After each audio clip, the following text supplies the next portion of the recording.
I'm Richard Hammond. We live in uncertain times. Cyber terrorism, computer hacking, an increasing reliance on social media that will inevitably result in the death of oral communication and the evolution of massive thumbs.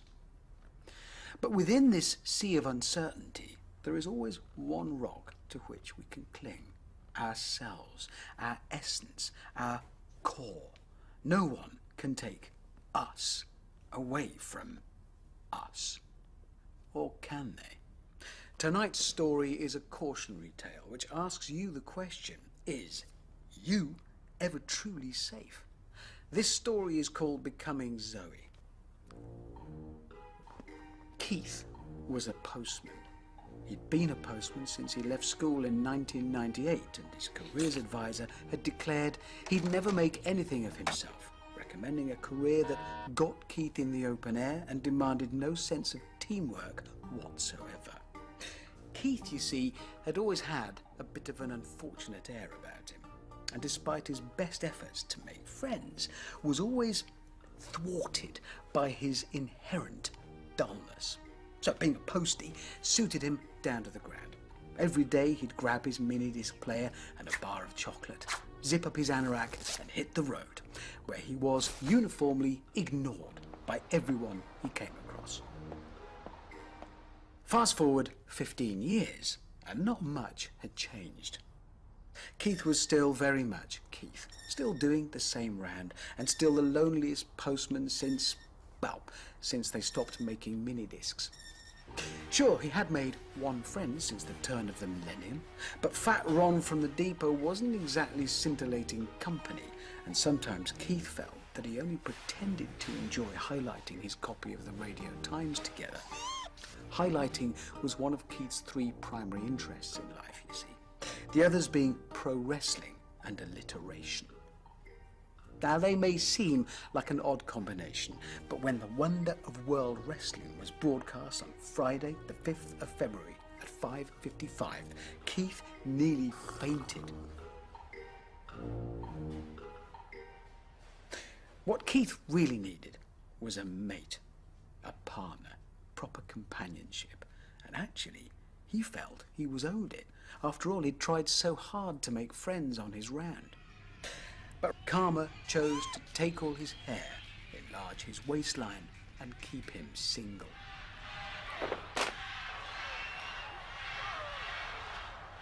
If Keith could have chosen his mate, it would have been his dream girl, Zoe. She lived at number 13 on the pleasingly named Clover Close, and was tall, with beautiful blonde hair that flowed down her back like a long line of luminous light, thought Keith, alliteratively.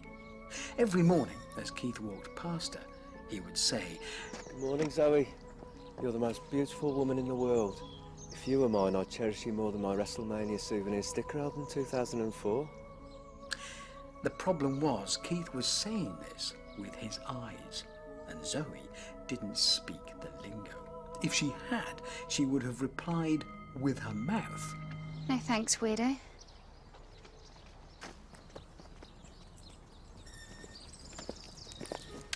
Regularly, Keith would ponder with Ron the issue of how to get Zoe to notice him, usually in a highlighter changeover break.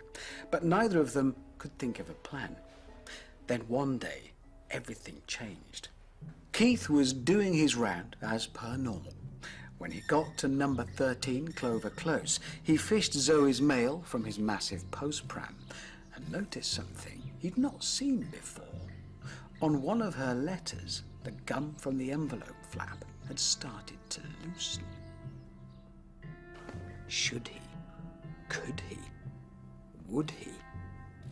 Yes. Making sure he was unseen, Keith peeled back the rest of the envelope and gently eked out the contents from within. A letter from the British Butterfly Association thanking Zoe for her membership fee and looking forward to seeing her at next month's AGM. Keith's heart was all aflutter as a plan started to form in his mind.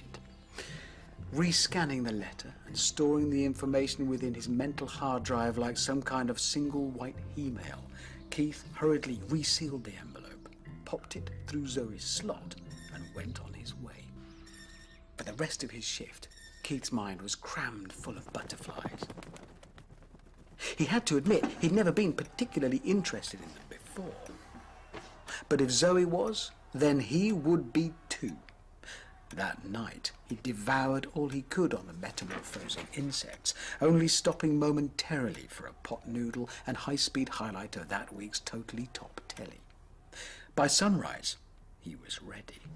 He rushed through the first part of his round, ensuring that he got to Clover Close in plenty of time. As soon as he saw Zoe exit number 13, he wandered up the road to meet her, as nonchalantly as one can when one's about to execute the most daring plan since self-adhesive postage stamps. As soon as their paths were about to cross, Keith took out his mobile and began a very loud, very imaginary conversation. Yes, that's right, Tarquin. Yeah, a Palos Verde blue. Yeah, I know. I just got it this morning from Africa. Bloody rare. The rarest there is, I think. But also, in my opinion, Tarquin, the most beautiful. Bingo. As soon as Keith mentioned the Palos Verdes blue, Zoe stopped in her tracks. Excuse me? Are you new? Keith bit his lip. Yeah, first day, actually. I needed something to do after I got back from my dangerous butterfly collecting mission in Africa. So rare to meet a fellow lepidopterist. Yeah, almost as rare as the Palos Verde blue. Joked Keith, hoping a lepidopterist wasn't a lover of big cats. I've never seen you at the British Butterfly Association AGM. Oh, I've not been yet. This year will be my first. Oh, well then, Zoe, I might just see you there. Zoe flinched. How do you know my name if you've just started? Because I like to check my mail in advance, be prepared, as I would be on a butterfly hunt. Keith and Zoe chatted for another 10 minutes or so, and to Keith's amazement, Zoe agreed to go on a date with the lovable lepidopterist. Keith couldn't believe it was so simple. Why had he never thought of this before?